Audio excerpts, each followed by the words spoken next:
Assalamualaikum warahmatullahi wabarakatuh. Perkenalkan, saya Yulasmini. Saya adalah guru fisika di SMA Negeri 1 Cipanas. Saat ini, saya adalah calon guru penggerak untuk angkatan 6.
Assalamualaikum warahmatullahi wabarakatuh.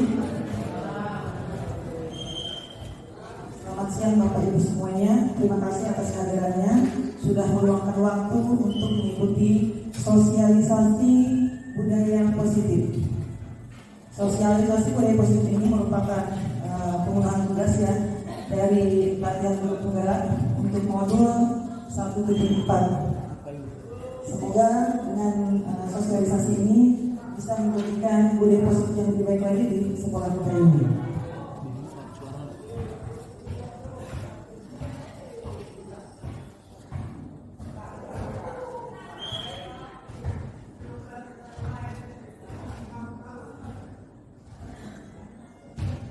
Budaya positif ini terbagi beberapa poin ya. Yang pertama itu ada perubahan paradigma stimulus respon teori kontrol. Terus yang berikutnya yang kedua ada disiplin positif, ada yang ketiga restitusi, dan yang keempat itu adalah 5 posisi kontrol guru.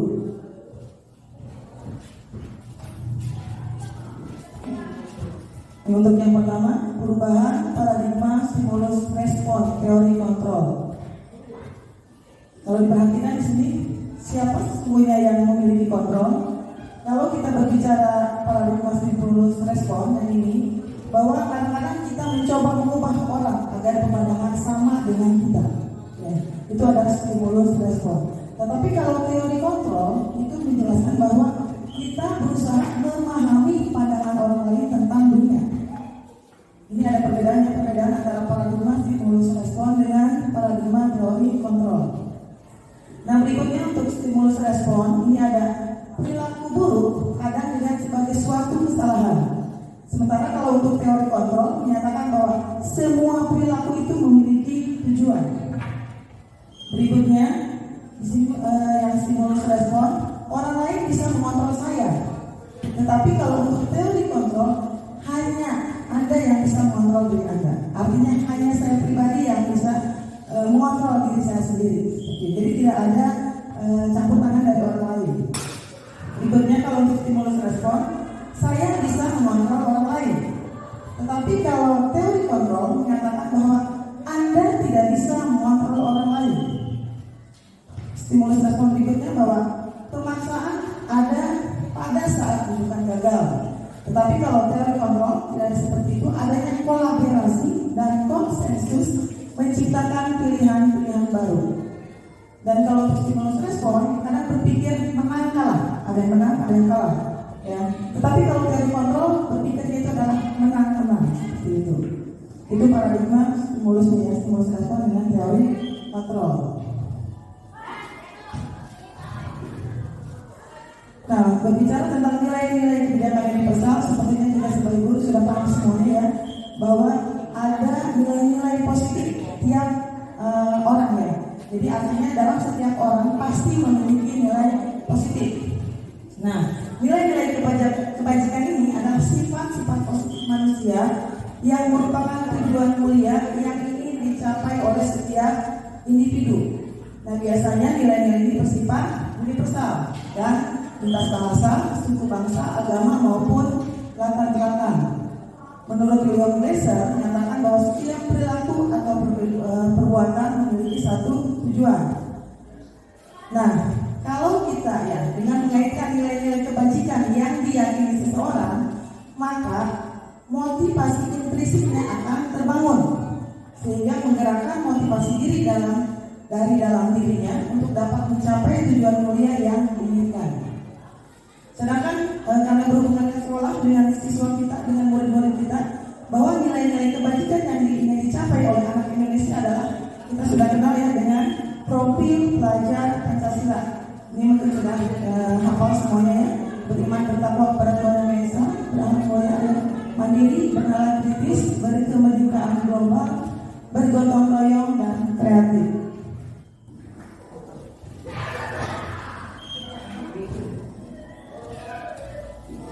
Berikutnya kita bahas tentang disiplin positif. Kadang-kadang kita mengatakan disiplin ya, sementara kita tidak paham sebenarnya disiplin itu apa sih gitu ya. Tapi kalau kita berbicara dari maknanya, bahwa disiplin itu sebenarnya berasal dari bahasa Latin, disiplina ya, artinya belajar. Nah, makna asal ini katanya berkorelasi dengan disiplin diri dari murid-murid Socrates dan Plato. Disiplin diri itu membuat orang ingin menggali potensinya menuju sebuah tujuan apa yang dia hargai. Tetapi kadang-kadang di budaya kita, makna kata disiplin itu telah berubah menjadi sesuatu yang dilakukan seseorang pada orang lain untuk mendapatkan kepatuhan. Misalnya kadang-kadang kita guru yang terhadap siswanya, guru terhadap muridnya, supaya siswa atau murid kita patuh terhadap kita. Terus kecenderungan umumnya adalah bahwa kata disiplin ini kadang menghubungkannya disiplin dengan ketidaknyamanan, bukan dengan apa yang kita hargai atau pencapaian suatu tujuan mulia, begitu. Nah, berikutnya kita ke teori perilaku manusia. Yang pertama adalah untuk menghindari ketidaknyamanan atau hukuman. Apa yang akan terjadi apabila saya tidak melakukannya? Berarti kalau kita melakukan sesuatu, berpikirnya kenapa bisa terjadi kalau kita tidak melakukannya? Apa yang akan terjadi dengan diri kita kalau kita tidak melakukannya? Ini berarti masuknya ke motivasi eksternal. Terus yang berikutnya kedua, untuk mendapatkan imbalan dari orang lain atau institusi. Jadi sudah berpikir apa sih yang akan saya dapatkan apabila saya melakukannya? Nah, ini juga masuk ke dalam motivasi eksternal. Tetapi yang terakhir, untuk menghargai diri sendiri. Artinya saya akan menjadi orang yang seperti apa bila saya akan melakukannya. Jadi ini lebih pada kesadaran diri. Ini masuk ke dalam motivasi internal dan itu merupakan tujuan dari disiplin positif. Nah, berikutnya kita ke filosofis Hajar Dewantara. Hajar Dewantara mengatakan merdeka belajar. Kadang-kadang kita bingung merdeka itu apa sih ya? Apa bebas-bebasnya? Tetapi menurut Ki Hajar Dewantara, yang namanya merdeka itu adalah tapi juga cakap buat memerintah diri sendiri. Artinya itu simbol bahwa kita itu mandiri, kita bebas menunjukkan orang lain, kita bebas dari intervensi orang lain dan sebagainya. Kita memutuskan hidup kita untuk diri kita sendiri, seperti itu. Itu adalah mereka menurut Ki Hajar Dewantara.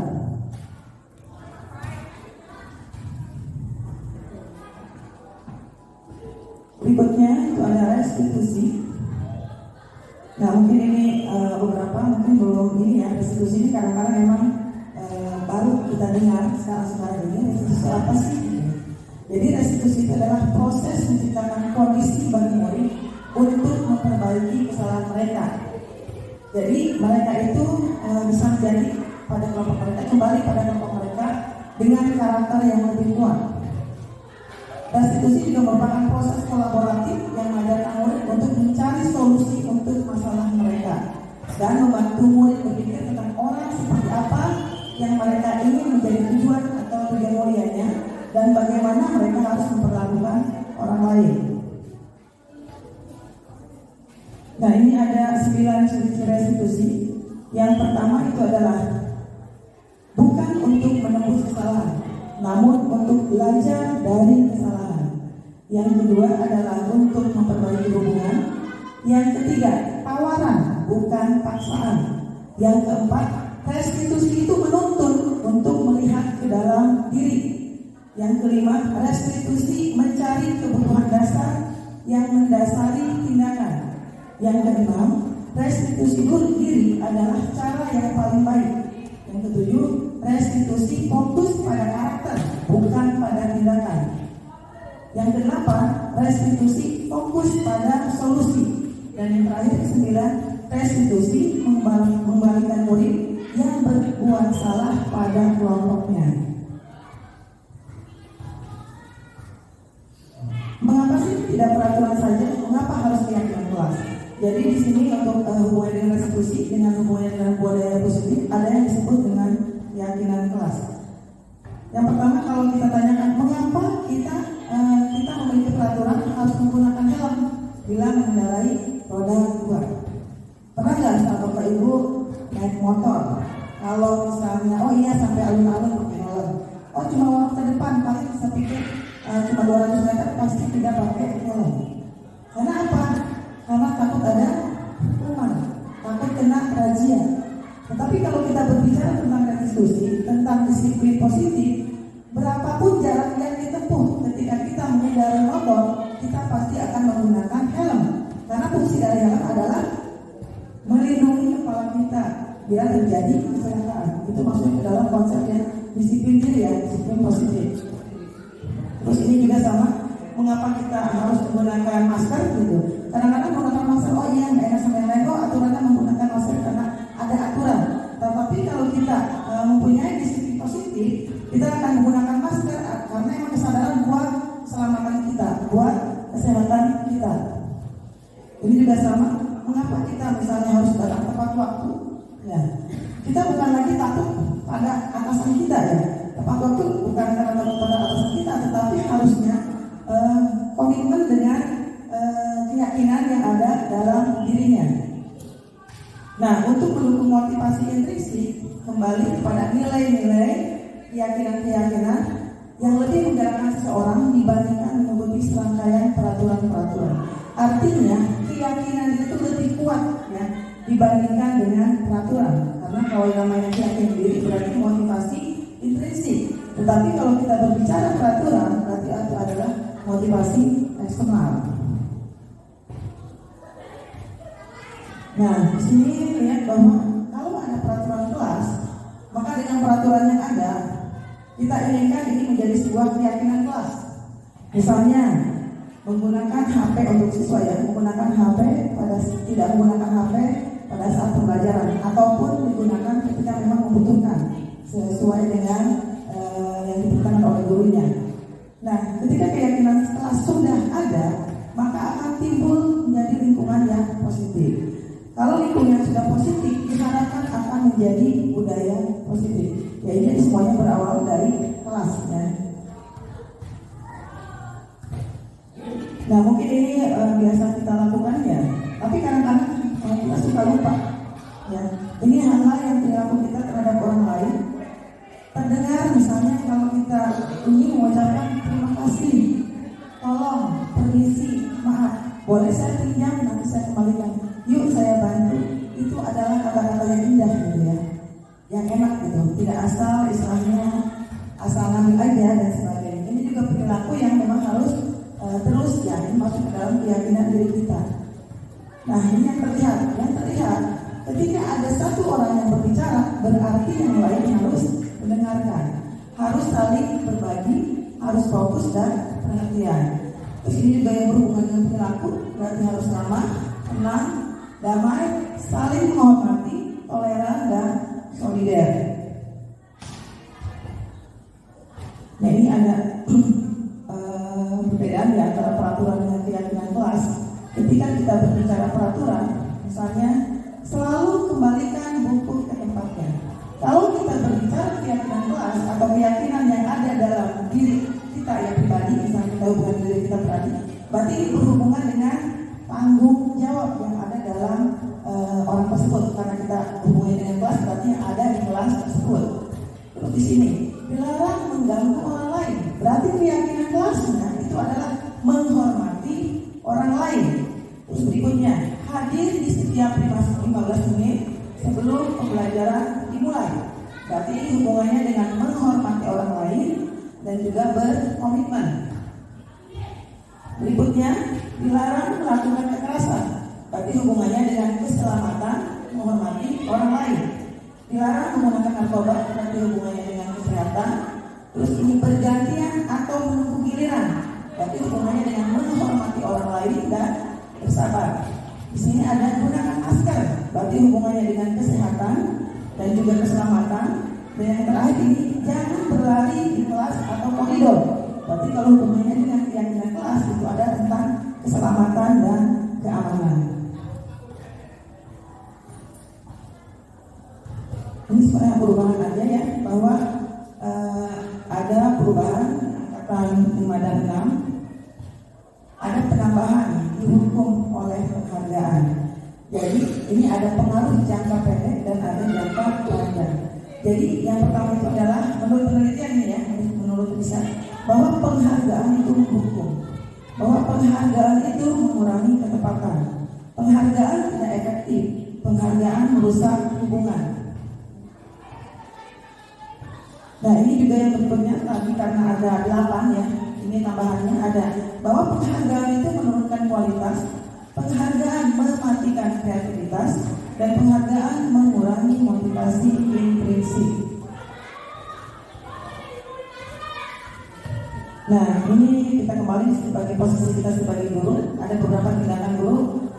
Misalnya di sini mencatat 100 kali di dalam buku, dan terus terang saya pernah melakukannya dulu ya. Mencatat 100 kali, saya tidak terlambat lagi misalnya. Mungkin Bapak Ibu guru yang pernah mengalaminya ya, ketika misalnya ada anak yang terlambat atau bagaimana yang melakukan kesalahan, kita kadang-kadang memberikan tindakan seperti ini. Saya tidak akan terlambat lagi menuliskan ya 100 kali atau beberapa kali dengan permintaannya karena terlambat ke sekolah.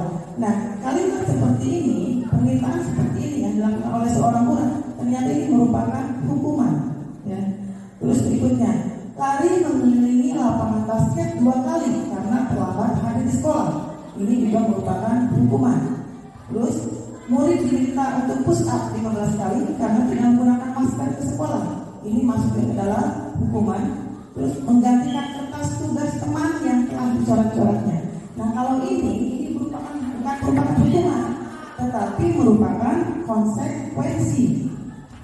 Terus ada lagi membersihkan tumpahan air di meja tulis karena tersenggol pada saat belajar. Ini juga merupakan konsekuensi. Berikutnya, murid disuruh untuk menggunakan sepatu saat sekolah karena tidak menggunakan sepatu hitam ya. Jadi diminta tidak menggunakan sepatu. Itu juga merupakan hukuman. Dan yang terakhir itu ada lari mengelilingi lapangan basket 2 kali karena terlambat 10 menit. Tapi untuk pelajaran PJOK, tetapi merupakan konsekuensi karena ini hubungannya dengan mapelnya ya, dengan PJOK. Nah di sini tadi sudah disebutkan contoh-contohnya ya. Ini ada perbedaan hukuman dengan konsekuensi. konsekuensi. Apa sih bedanya? Kita lihat bahwa hukuman itu adalah sesuatu yang menyakitkan harus terjadi. Tapi kalau konsekuensi, sesuatu harus terjadi. Kalau hukuman membuat anak sakit, fisik maupun hati. Kadang-kadang dia mungkin kita tidak tahu sakit hati atau apa dimarahin oleh kita ya, dihukum oleh kita untuk jangka waktu yang lama. Tetapi kalau konsekuensi itu membuat anak merasa tidak nyaman dalam waktu jangka pendek. Berikutnya, untuk hukuman itu anak akan membenci kedisiplinan. Tapi untuk konsekuensi, anak akan menghargai disiplin. Terus kalau hukuman ini berupa paksaan, kalau konsekuensi ini merupakan stimulus tanggapan.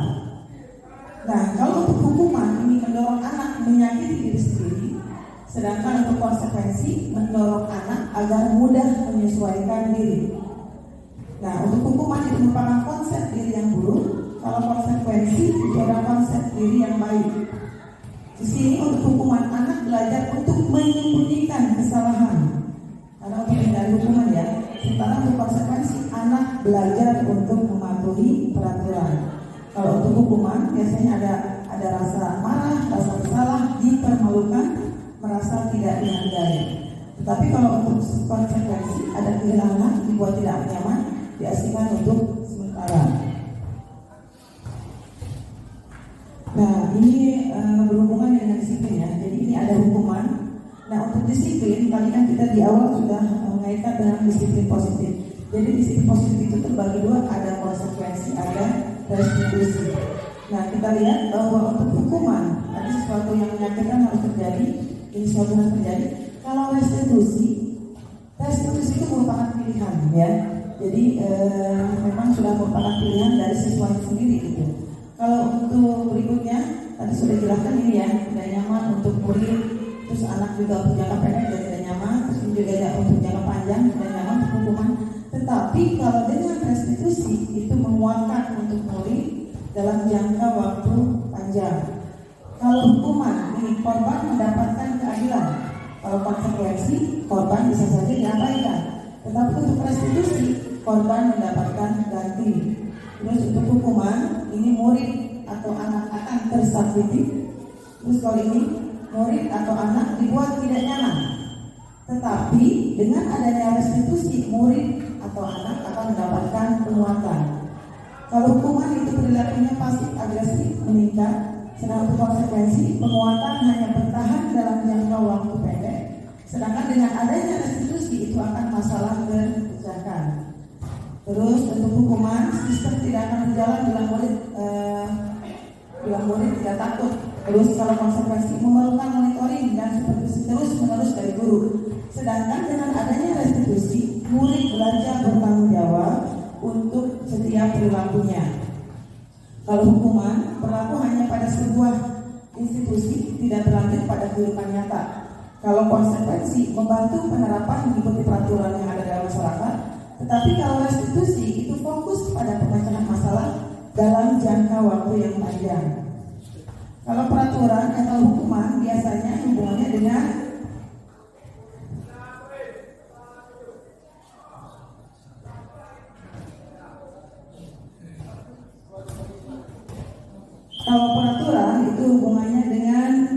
kamu harus, biasanya seperti itu ya bahasanya. Tapi kalau konsekuensi, apa peraturannya? Mampukah kamu melakukannya? Ada ancaman terima kasih juga kalau konsekuensi. Tetapi ketika kita berbicara restitusi, berarti apa sih yang kamu yakini? Apa yang bisa kamu lakukan untuk memperbaiki masalah ini? Jadi anak dibiarkan untuk menggali semua yang ada dalam dirinya untuk membuat seperti ini, sehingga nanti akan timbul keyakinan yang ada dalam dirinya. Terus untuk hukuman, murid atau anak akan membenci peraturan. Nah, ini kedepannya dengan adanya hukuman, kadang-kadang anak benci dengan peraturan. Terus untuk konsekuensi, anak mungkin akan menghormati peraturan. Tetapi dengan adanya restitusi, diharapkan murid atau anak akan menghormati dirinya dan orang lain. Kalau kita lihat berarti di sini kalau hukuman itu negatif katanya. Kalau konsekuensi itu netral dan untuk disiplin adalah, untuk restitusi itu adalah positif. Nah, kita kembali ke kebutuhan dasar manusia. Ya, jadi sebenarnya kebutuhan dasar manusia itu ada 5 ya. Ada kasih sayang dan rasa diterima, ada penguasaan, ada kesenangan, ada kebebasan. Dan yang di tengah ini adalah kebutuhan untuk bertahan hidup.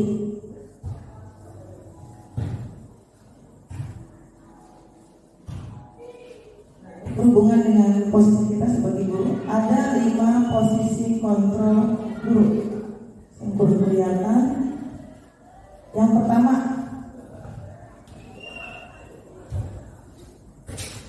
kalau misalnya nih, ini 5 posisi guru itu ada sebagai penghukum, ada sebagai pembuat orang merasa bersalah, ada sebagai teman, ada sebagai pemantau, dan ada sebagai manajer. Ya di sini, ketika guru berbuat, misalnya menghukum itu biasanya menghardik, menunjuk-nunjuk, menyakiti, menyindir. Biasa hukuman seperti itu. Kalau membuat rasa bersalah biasanya gini, seharusnya atau misalnya ibu kecewa dengan kamu, misalnya, itu juga merupakan posisi kontrol guru sebagai pembuat orang merasa bersalah. Kalau misalnya sebagai teman, jadi membuatkan alasan-alasan menurutnya, biasanya sebagai teman seperti ini. Kalau pemantau itu menghitung dan mengukur. Terus kalau manajer mengajukan pertanyaan-pertanyaan. Ya ini guru yang berbuatnya. Kalau guru berkata, kalau penghukum biasanya, kalau kamu tidak melakukannya, awas ya, rasakan. Jadi seperti itu. Kalau untuk posisi kontrol guru sebagai penghukum. Tetapi ketika untuk membuat orang merasa bersalah, kalimatnya adalah kamu seharusnya. Kamu sudah tahu. Ibu sudah jelas sekali mengatakannya. Ibu stres, itu biasanya membuat rasa bersalah. Dan sebagai teman, ayolah lakukan demi ibu misalnya. Atau masa kamu tidak mau? Ingat,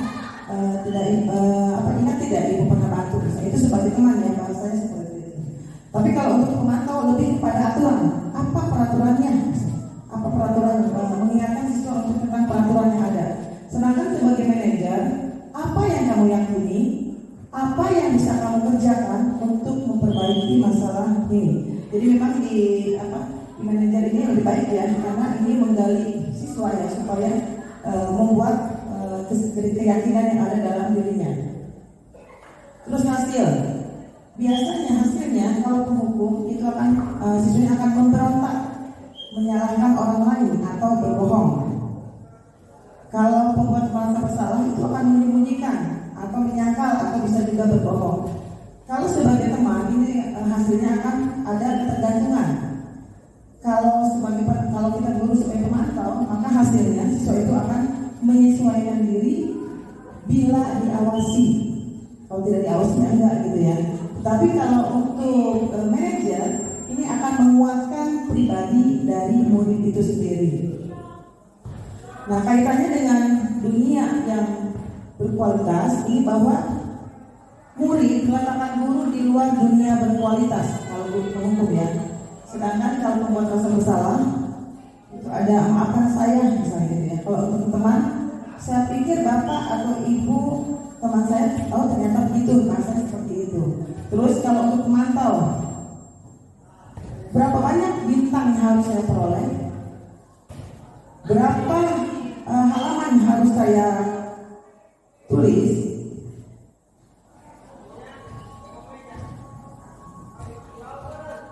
Berikutnya untuk murid berkata, ya ini, biarkan saja, nanti juga marah-marah lagi. Mungkin pernah murid kita juga seperti itu, biarkan aja nanti juga marah-marah lagi.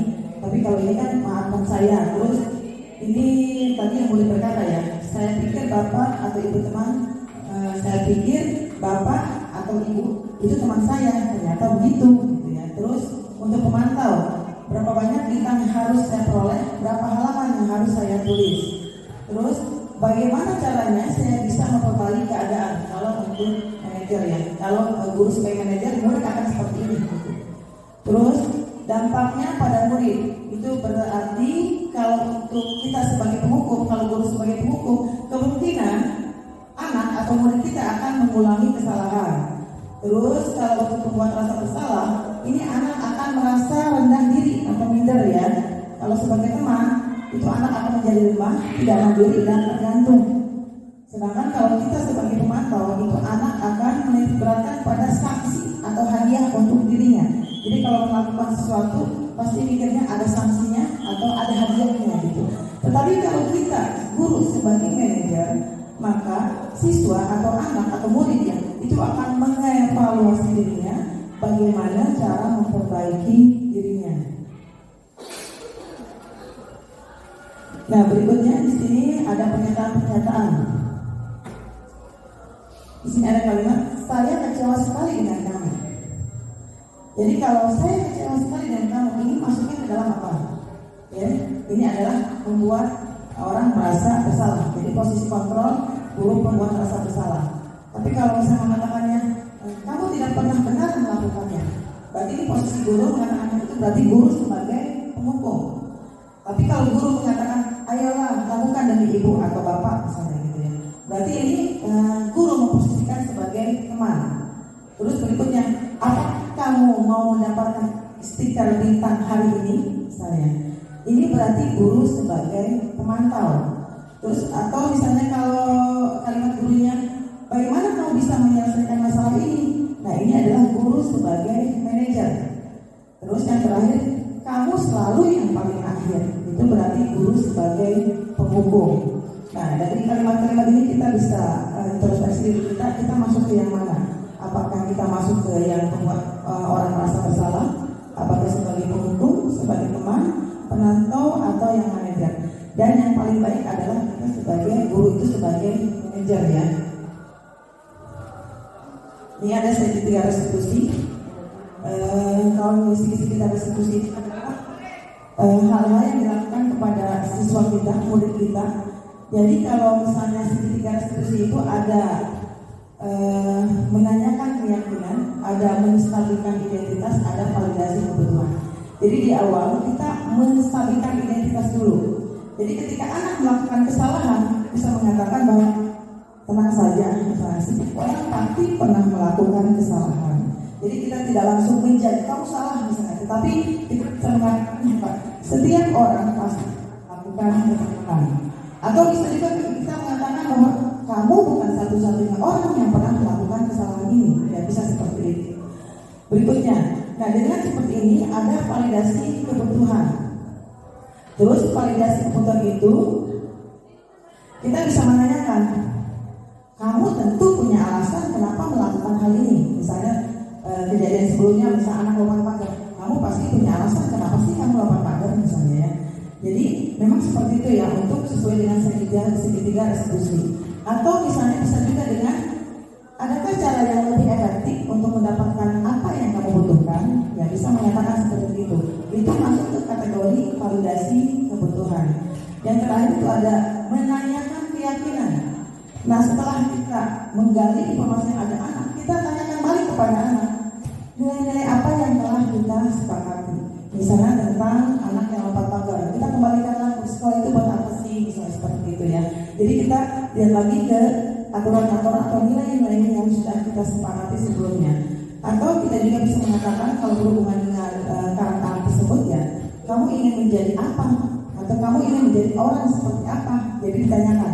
Jadi lebih kepada kita meminta anak untuk mengungkapkan semua keinginannya, mengungkapkan semua keyakinan yang ada dalam dirinya. Dan dengan begitu kita akan menggali informasi-informasi yang ada. Dan kita yakin bahwa setiap manusia itu pasti punya nilai plusnya, pasti memiliki nilai-nilai kebaikan yang ada dalam dirinya. Nah, ini disiplin positif.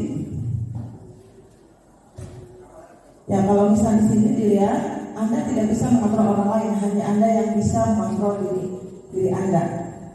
Nah, makna disiplinnya, belajar kontrol diri itu dengan menggali potensi diri kita agar mencapai tujuan mulia, yaitu sesuatu menjadi seorang yang kita inginkan berdasarkan nilai-nilai yang kita hargai.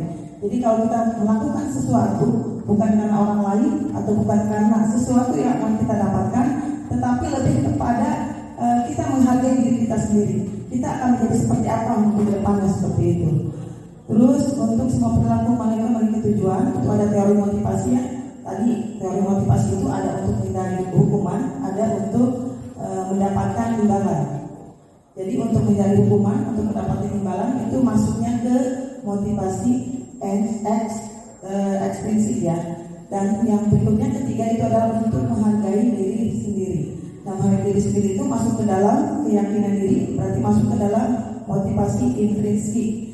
Ini berarti dengan menghargai diri sendiri akan masuk ke nilai-nilai kebajikan universal dan akan kita tuangkan ke keyakinan kelas kita masing.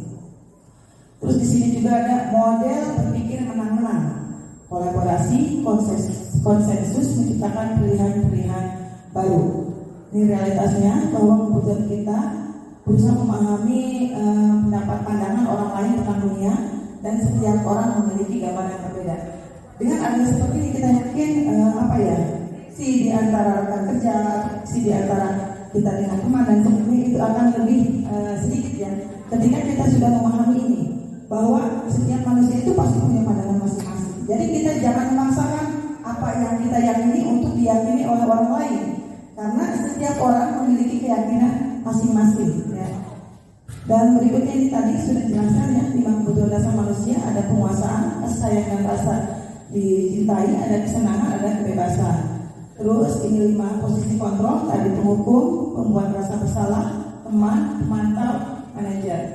Dan yang terakhir tadi segitiga restitusi, itu ada menstabilkan identitas, validasi kebutuhan dan meyakini ya tentang keyakinan diri.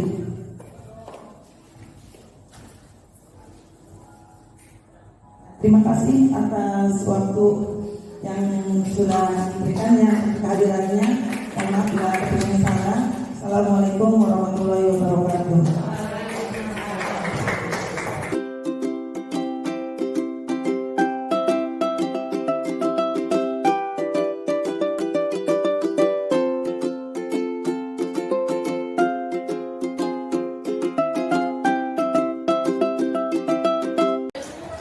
Assalamualaikum warahmatullahi wabarakatuh. Waalaikumsalam warahmatullahi wabarakatuh. Hari ini kita bertemu kembali di pembelajaran fisika. Nah, sebelum kita mulai pembelajaran, ada baiknya kita membuat kesepakatan kelas terlebih dahulu. Jadi apa-apa saja yang ada di kelas ini. Karena dalam suatu sistem ya, dalam suatu kelompok itu harus ada aturan-aturan yang jelas. Jadi kita buat kesepakatan untuk hari ini. Silakan untuk yang pertama, misalnya aturannya apa? Kesepakatannya yang berhubungan dengan pembelajaran fisika di kelas ini. Ada punya ide? Silakan Ridwan. Buat yang tidak mengerjakan tugas diberi sanksi atau seperti apa? Yang tidak mengerjakan tugas diberi sanksi atau seperti apa? Yang lainnya bagaimana? Silakan dia.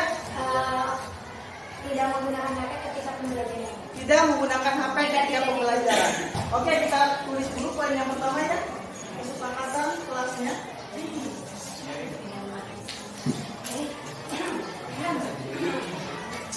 Kesepakatan kelas tadi yang pertama, yang tidak yang tidak mengerjakan tugas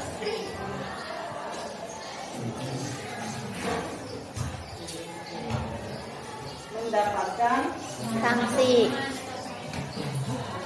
Ini kalau sanksi begini keberatan tidak? Berarti kan konsekuensi. Berarti yang namanya aturan berarti harus dilaksanakan. Ya. Sepakat? Sepakat. Jadi ini bukan hukuman ya. Ini berarti konsekuensi, artinya aturan yang memang kalian sendiri yang membuatnya. Bukan aturan ibu, tetapi aturan kelas, aturan kalian. Jadi saat ini terjadi berarti ketika misalnya diberikan sanksi itu tidak ada rasa kesal atau dan sebagainya, karena ini adalah kesepakatan bersama. Ya, akan mendapatkan yang tidak ya, bagi yang mengerjakan, yang tidak mengerjakan ya, yang tidak mengerjakan tugas mendapatkan sanksi. Sanksinya apa? Tidak berhubungan dengan fisik. Kira-kira apa sanksinya? Mengerjakan lipat. Silakan yang ada ide. Apa?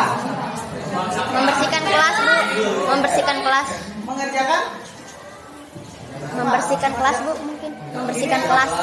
Membersihkan kelas yang berhubungan dengan fisika aja, yang berhubungan dengan pembelajaran. Menulis maaf. Pilih berapa? Pamflet. Ya. Jadi jangan berupa sanksi yang akan mempermalukan diri kalian ya. Jadi ibaratkan kalau memakai pamflet, saya tidak mengerjakan tugas atau seperti apa gitu. Takutnya jauh dan sebagainya. Jadi apa kesepakatannya? Mengerjakan soal yang lain aja mungkin ya. Sanksi mengerjakan tambahan tugas ya. Iya. Oke, mengerjakan tambahan Tugas. tugas. Terus yang kedua tadi apa? Tidak menggunakan HP Saat pembelajaran. ketika pembelajaran, ketika Tidak dulu. saya dulu ya. Tidak menggunakan HP saat pembelajaran. Ketika tidak diminta oleh guru ya. Tidak diminta oleh guru. Ada apa lagi silakan? Buktinya silakan ya. Tidak. Oh, jadi tidak makan dan minum saat pembelajaran ya? Tidak. Minum boleh. Makan dan minum saat pembelajaran tanpa seizin guru. Terus apa lagi silakan? Yang piket datangnya harus lebih awal.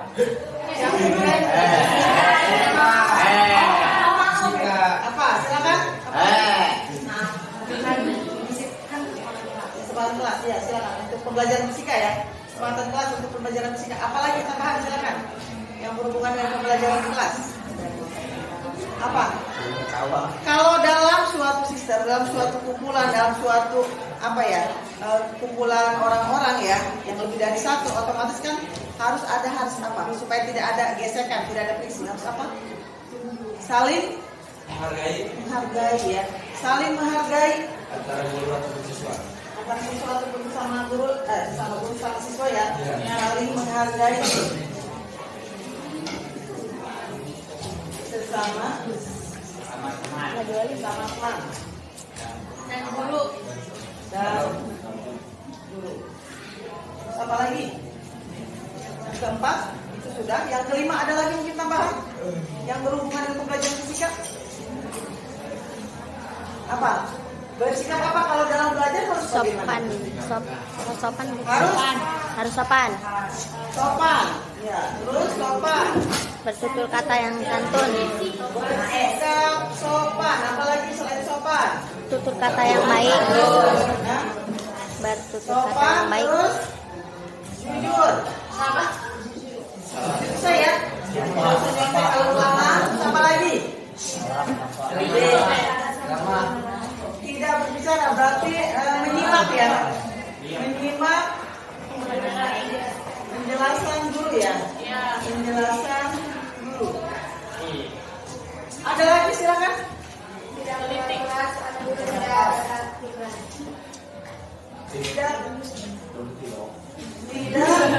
keluar kelas. Jika guru berhalangan hadir ya. Iya. Guru berhalangan hadir. Apalagi? Silakan tambahan lagi mungkin yang kurang yang kita sepakati gitu maksudnya. Tidak. Oke ya.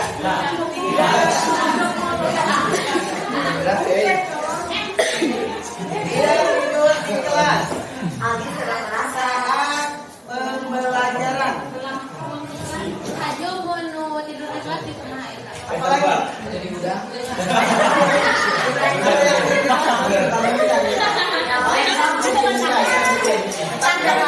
Seharusnya tidak ada yang tidur di kelas. Apalagi silakan.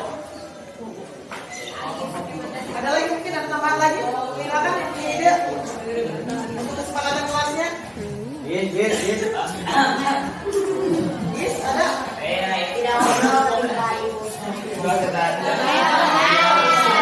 Bertutur kata yang baik dan sopan. Tidak ngobrol.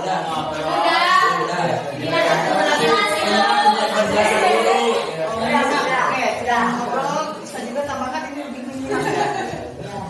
Atau mau tambahkan lagi biar lebih jelas?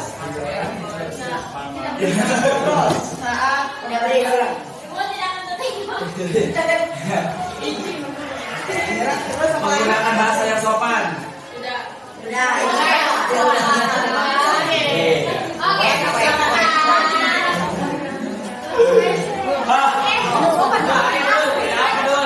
Apa lagi? Ada lagi tambahannya? Yang tidak boleh Bolos. ini nuti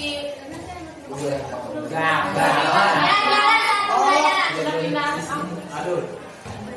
Berarti apa? tidak boleh pindah-pindah tempat. Oh itu. Kamu ada tadi ya.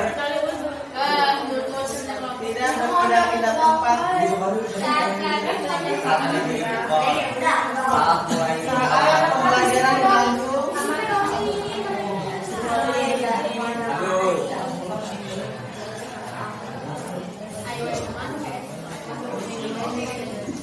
Tanpa seizin guru ya. Tanpa seizin guru. Apa lagi? Ya. Ya, cukup ini aja. Cukup. Cukup ya. Ini adalah kesepakatan kelas. Artinya semua orang yang ada di sini bertanggung jawab terhadap aturan ini.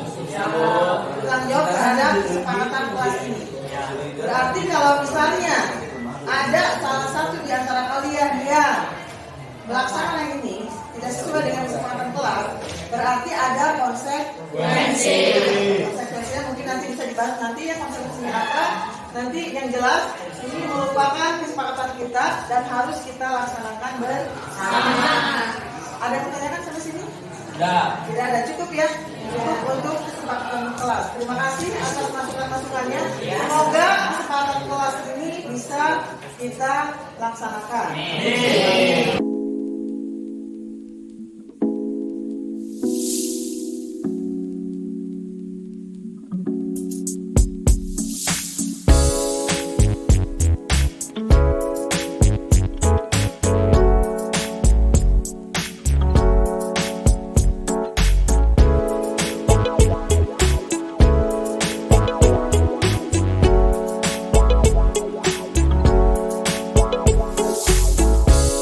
Alhamdulillah pembelajaran kita hari ini sudah selesai. Ya, dan jangan lupa tadi tugasnya dikerjakan ya.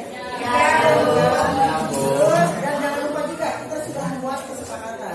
Yang pertama tadi apa isinya? Jadi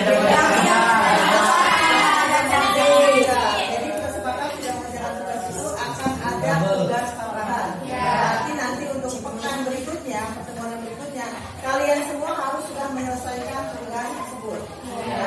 Jadi pahami ya? Sampai ketemu lagi nanti pekan depan. Terima kasih atas perhatiannya.